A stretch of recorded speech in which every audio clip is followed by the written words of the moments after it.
Continúo con el verso 4. Quien también habiéndolo atrapado, lo puso en prisión, habiéndolo entregado a 4 escuadrones de 4 soldados, para cuidarlo, intentando después de la Pascua traerlo al pueblo. Verso 5. Entonces vemos que está el pueblo de Israel todavía, la nación de Israel bajo el Antiguo Testamento, y están en obediencia a las fiestas de Jehová que están en Levítico 23, lo cual nos permite entender cómo es un error pensar que cuando muere nuestro Señor Jesucristo en la cruz, ahí queda la nación de Israel a un lado. Pues vemos que aún acá en este capítulo 12 está todavía el pueblo judío todavía en obediencia al Antiguo Testamento, y esto se da a lo largo de todo el periodo del libro de los Hechos, incluso hasta el mismo capítulo 28, como ya lo he mencionado, y como vamos a volverlo a ver cuando llegue a ese capítulo. Entonces continúo. Verso 5. Pedro, por lo tanto, en verdad fue mantenido en prisión, y ferviente oración estaba siendo hecha por la iglesia a Dios por él. Están pidiendo por él, los miembros de la iglesia de Jerusalén. Verso 6. Y cuando Herodes estaba a punto de traerlo, o sea, para presentárselo al pueblo, él quería hacer eso para agradar a los judíos. Entonces esa misma noche estaba durmiendo Pedro entre 2 soldados, habiendo sido sostenido con 2 cadenas. Los guardias también ante la puerta estaban cuidando la prisión. Verso 7. Y miren, un mensajero de Dios estaba de pie, y una luz brilló en los edificios, y habiendo golpeado a Pedro en uno de sus costados, lo levantó, diciéndole: levántate rápido, y sus cadenas cayeron de sus manos. Vemos acá como durante este periodo de los hechos se presentan muchos milagros y hechos sobrenaturales, como esto del ángel. Anteriormente vimos como, por ejemplo, en el capítulo 7,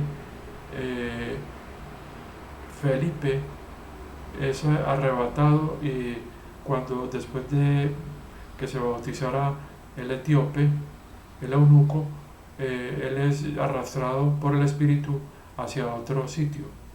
Son hechos sobrenaturales que estaban ocurriendo, porque recordemos que este periodo del libro de los Hechos es referido como los últimos días de la dispensación de la ley.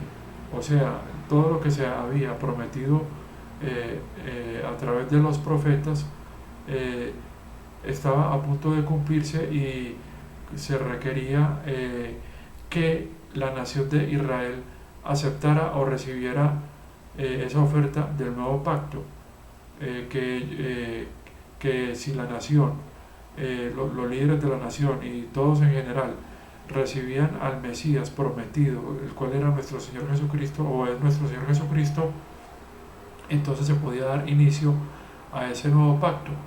Porque recordemos que cuando se inició el antiguo pacto, el Antiguo Testamento, toda la nación reunida, después de que Moisés leyera el libro de la ley, toda la nación reunida, antes de ser rociada por la sangre de los toros que fueron sacrificados para sellar o ratificar ese pacto, toda la nación prometió una obediencia a esos mandamientos, a los mandamientos que estaban en el rollo de la ley. Y ahí fue cuando se pudo, esto está en el capítulo 24 del Éxodo, y ahí fue donde se dio comienzo a ese antiguo pacto entre Dios y la nación de Israel. Y entonces acá se requería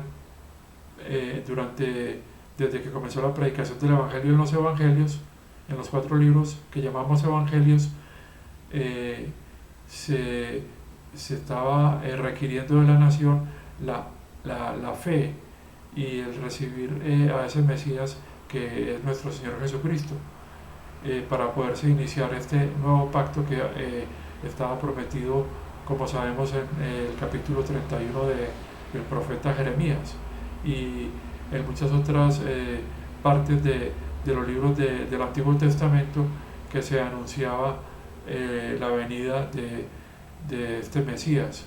Entonces, esto, como sabemos, la nación no puso la fe, pero de todas maneras se estaban presentando signos y señales que acompañaban a la predicación de este evangelio, que eran como unos adelantos de lo que va a ser este nuevo pacto cuando realmente comience para la nación de Israel. Esto va a ser después de la segunda venida de nuestro Señor Jesucristo. Entonces continúo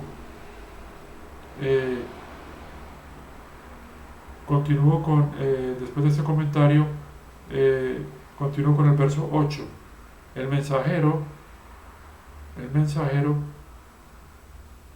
o sea, el ángel, porque sabemos que la palabra ángel es traducida como mensajero, y estoy leyendo esta traducción literal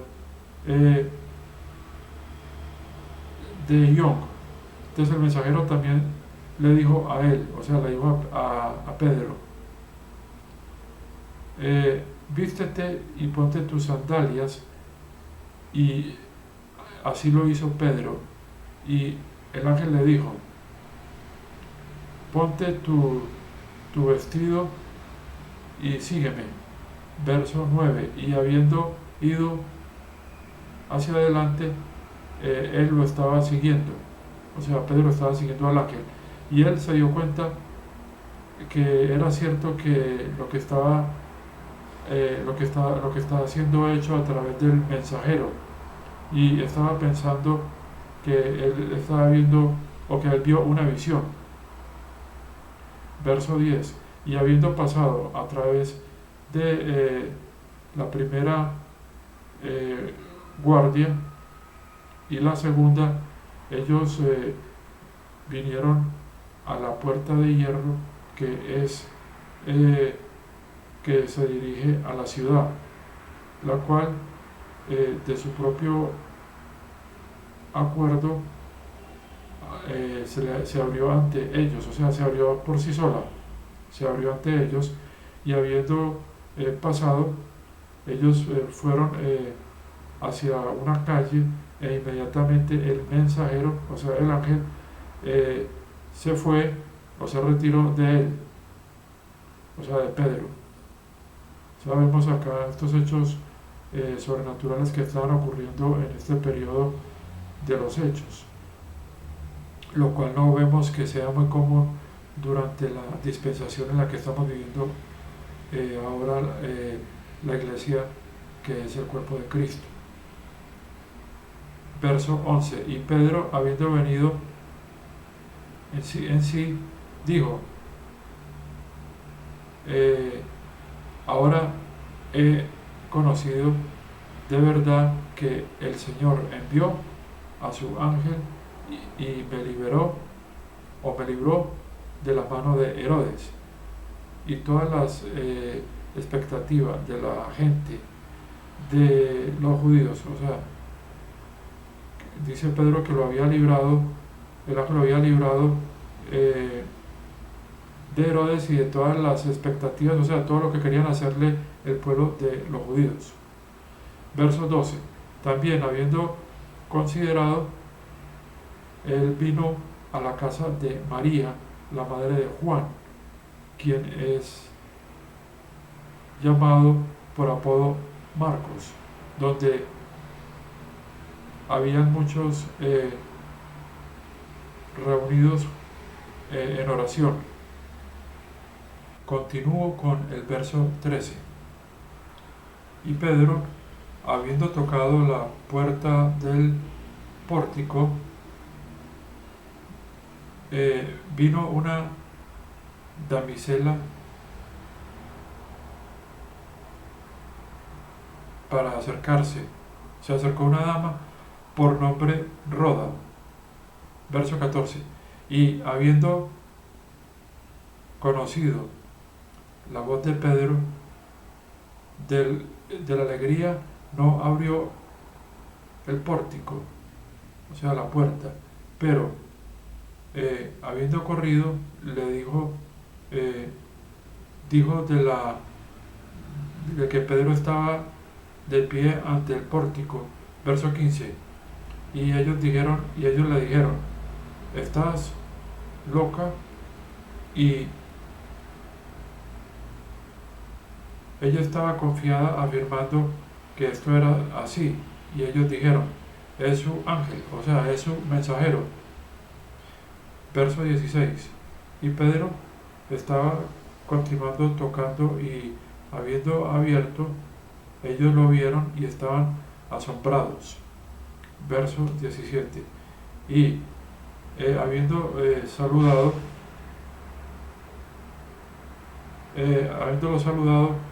haciendo un gesto con su mano para que permanecieran en silencio, él les declaró a ellos cómo el Señor lo sacó de la prisión, y él dijo: declaren a Santiago y a los hermanos estas cosas.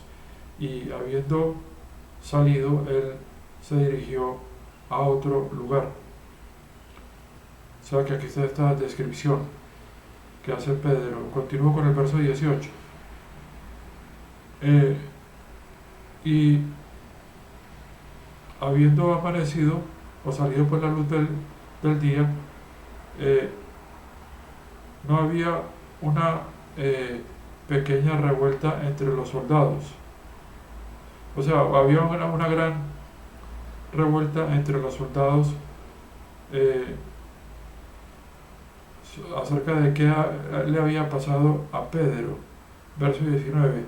Y Herodes, habiéndolo buscado y no habiéndolo encontrado, habiendo examinado, o sea, habiendo interrogado a los guardias, mandó que fueran llevados para castigo. Y habiendo descendido de Judea a Cesarea, se dice descendido, pero porque Judea está en una parte alta y al norte está Cesarea, que es bajando de Jerusalén. Entonces, y habiendo descendido de Judea a Cesarea, estaba habitando allí, o sea, se refiere a Herodes. Sabemos, pues, repito, que esta es una traducción literal y por eso suena un poco extraña, pero voy a continuar acá con el verso 20. Y Herodes estaba altamente desagradado con los ciudadanos de Tiro, aquí dicen los tirianos y los sidonios, y de un acuerdo ellos vinieron ante él, y habiéndose hecho amigos de Blastos, quien está sobre las cámaras del rey, ellos estaban pidiendo paz, porque por su país, porque su país estaba siendo alimentado del rey. Verso 21. Entonces acá se refieren a que estos ciudadanos de Tiro y de Sidón, que sabemos que son gentiles, ¿cierto? No pertenecen a la nación de Israel,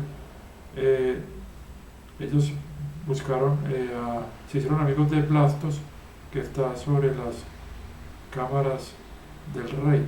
Entonces ellos querían paz para su país. Bueno, ya que ellos dependían de los romanos.